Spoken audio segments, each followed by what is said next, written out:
Key frame దించినట్టు కూడా మనం వాళ్ళకు నచ్చిన యాప్లో కొందరికి కైన్ మాస్టర్ నచ్చుతుంది, కొందరికి ఇన్షాట్ నచ్చుతుంది, కొందరికి క్యాన్వా నచ్చుతుంది, కొందరికి కైన్ మాస్టర్ నచ్చుతుంది, కొందరికి విఎన్ నచ్చుతుంది. ఇలా రకరకాల యాప్ నచ్చుతాయి. Filmora number 2, Canva number 3, KineMaster number 4, InShot గురించి పర్ఫెక్ట్ ఉన్న వాళ్ళు ఇన్షాట్లో కూడా తీసుకుంటారు. సో నాకు తెలిసి maximum number of creators VN app అయితే వాడతారు. కొత్త క్రియేటర్ అయితే ఇప్పుడే వీడియోలు స్టార్ట్ చేస్తున్నారైతే మీకు ఇంకా నాలెడ్జ్ కోసం ఈ యొక్క వీడియోలో మీకు 80% కీ ఫ్రేమ్ ఎలా యూజ్ చేయాలో ఈ వీడియోలో మనం నేర్చుకుందాం. వీడియో స్కిప్ కాకుండా చూడండి. నచ్చితే ఒక లైక్, నచ్చకుంటే ఒక డౌన్ థంబ్ వేసి కామెంట్ చేయగలరు. ఇప్పుడు మనం ఈ విష్ణు చక్రము ఏ విధంగా చేస్తామో మనం ఇప్పుడు నేర్చుకుందాం. ముందుగా ఇలా వీడియో తీసుకోండి. ఇదే వీడియోలో మనము విష్ణు చక్రం యొక్క పిఎన్జీ డౌన్లోడ్ చేసుకుందాం. పిఎన్జీ ఎలా డౌన్లోడ్ చేసుకోవాలంటే ముందుగా గూగుల్ సెర్చ్లోకి వెళ్ళి గూగుల్ సెర్చ్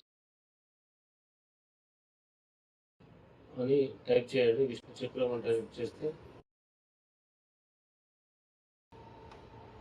ఈ విధంగా విష్ణు చక్రం వస్తుంది. ఇమేజెస్లోకి వెళ్ళిన తర్వాత ఏదైనా సెలెక్ట్ చేసుకొని బాగుంది. లాంగ్ ప్రెస్ చేసి తర్వాత డౌన్లోడ్ ఇమేజ్ అని ఉంది. డౌన్లోడ్లో మీకు గ్యాలరీలోకి వెళ్ళిపోతుంది. గ్యాలరీలోకి వెళ్ళిపోయిన తర్వాత ఇక్కడ నుంచి మనము ఇక్కడ ఓవర్లే యాడ్ చేయాలి. ఓవర్లే ఇక్కడ నుంచి యాడ్ చేస్తే మనకు విష్ణు చక్రము ఇక్కడ పైకి వస్తుంది. ఇందులోకి వెళ్ళిన తర్వాత ఇక్కడ ఫొటోస్ విష్ణు చక్రం ఉంటుంది. మనం విష్ణు చక్రం సెలెక్ట్ చేసి నెక్స్ట్ అని ప్రెస్ చేసిన తర్వాత ఇక్కడ పైకి వస్తుంది.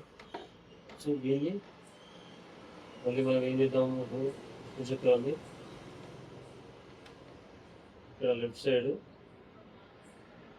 స్క్రోల్ చేస్తూ ఉంటే ఇక్కడ కట్అవుట్ అని వస్తుంది.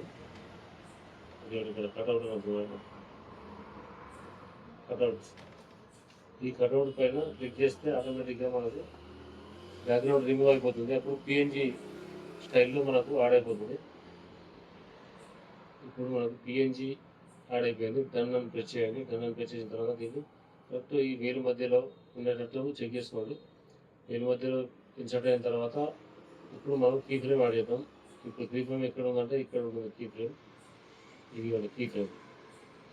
ఈ కీ ఫ్రేమ్ మనము ఒకసారి ఇక్కడ ప్రెస్ చేయండి. ఇది పిఎన్జీ ఉంది కదా,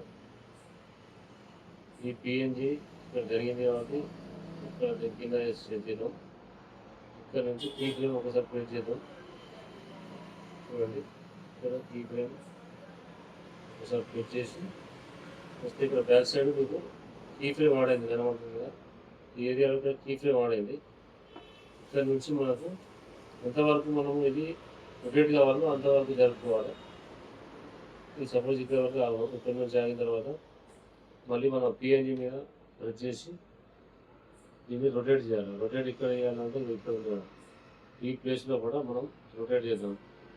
రొటేట్ చేస్తే ఇట్లా గుండ్రంగా తింటే తిరుగుతుంది. తింటాక స్పీడ్ తిరుగుతుంది. స్పీడ్గా తిరిగిన తర్వాత మళ్ళీ ఒకసారి ఇంకొంచెం దూరం పోయిన తర్వాత కొద్దిగా మనకు లార్జ్ సైజ్ కావాలంటే పైకి ఇట్లా వెడల్పు చేయండి. 2 చేతులతో మళ్ళీ చిన్న చేయండి. ఇట్లా సైజ్ అనేది ఎక్కువ తక్కువ అయితే ఉంటుంది. చక్రం మనకు అప్ అండ్ డౌన్ తిరుగుతున్నట్టు ఇక్కడ ఎఫెక్ట్ వస్తుంది. ఇప్పుడు మన ఇండియన్ పోయి మన ఎఫెక్ట్ పనిచేసిన ఒకసారి చెక్ చేద్దాం. ఓకే, మనకు ఇది పనిచేసింది. ఇంకా ఎఫెక్ట్ అనేది మనకు స్టార్ట్ అయింది. ఓకేనా? సో ఇంతవరకు మనకి సరిపోతుంది. ప్రాక్టీస్ చేసిన కొద్దీ మనకి ఇంకా పర్ఫెక్షన్ వస్తూ ఉంటుంది.